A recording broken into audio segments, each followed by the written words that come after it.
Hey guys, welcome back to my channel, The Fiction Faction, and today I'm going to talk about the book Norwegian Wood by Haruki Murakami. The review is not as good as you would expect it to be because remember, this space is for honest book reviews. Now, under pressure, I'm starting to feel, should I like the book because it's everywhere on the social media or people like it? I don't know. By the way, this review has spoilers. Don't say later that I didn't tell you. This book begins with Toru Watanabe, the protagonist of the book, when he hears a song at the airport, Norwegian Wood by Beatles, and he's immediately transported back to the 1960s of Japan, where he felt intense emotions during his youth. Now, Toru loses his best friend Kizuki to suicide. And Naoko, who is Kizuki's girlfriend at that point in time, shares this grief with Toru. Now, Toru and Naoko form a relationship and spend a lot of time together basis this common grief. Now, all of a sudden, they realize that they are in love with each other. And they also realize that for them, Kizuki will always be 17. Now, Naoko and Toru spend a lot of Sundays together, and that's when they deepen their relationship. But all of a sudden, Naoko vanishes out of Toru's life, and then later it is revealed through a letter to Toru, which is written by Naoko, that she's in a sanatorium getting a treatment because she's struggling with her mental health. Goes to meet her sometimes to the sanatorium and spends time with her, as well as Reiko, who is Naoko's roommate in the sanatorium. Okay, now this is a very disturbing part for me.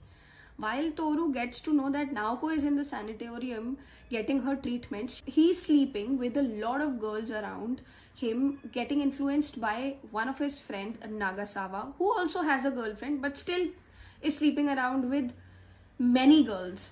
And his girlfriend knows, but she still wants to be with him. And then Toru tells everyone that his relationship is complicated.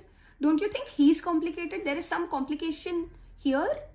Now it is during this time that Toru also meets a new girl called Midori, who later confesses her feelings for him, and he does not realize that he's also in love with him. Why? Remember his complicated relationship with Naoko?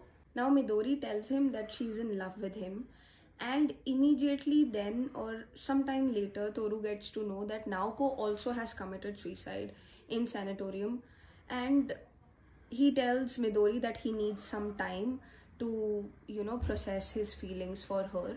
And when he gets Naoko's news, he goes crazy. He just packs his bags and leaves and keeps wondering until one day he realizes that now it's been enough. He has given enough time to these thoughts, and now he has to get back to leading a normal life. Now enter Reiko. Remember I told you who's the roommate of Naoko? Now, she has also left sanatorium and she wants to begin a new life. But before beginning her new life, she wants to spend some time with Toru. So she comes to Toru, stays with her for a few days. But here comes the disturbing part again. Now, they decide that the funeral that they had attended of Naoko did not really give them that kind of a solace. So they sit together and try to remember Naoko for one last time in their beautiful way, which is very beautifully explained in the book, and I won't spoil it for you here. But when they are doing this, they look at each other. Reiko asks Toru, "Do you want to do it with me?" And then they go to the bedroom and have sex 4 times in a night while saying last goodbye to Naoko, while also thinking that Toru has to go back to Midori. What is happening? Now, a few things that I liked about the book. There are a few lines in the book that are going to stay with me, and these are these lines.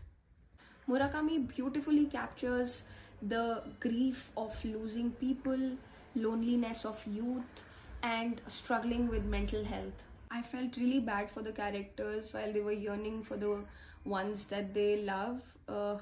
That really got to me. It's really sad.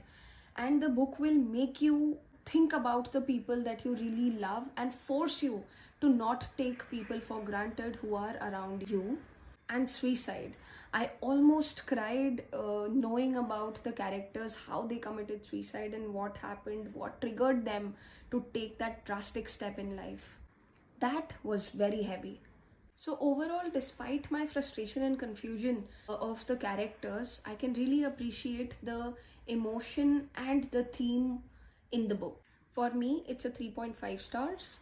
Let me know what do you think about the book. I'm curious to know what are your thoughts.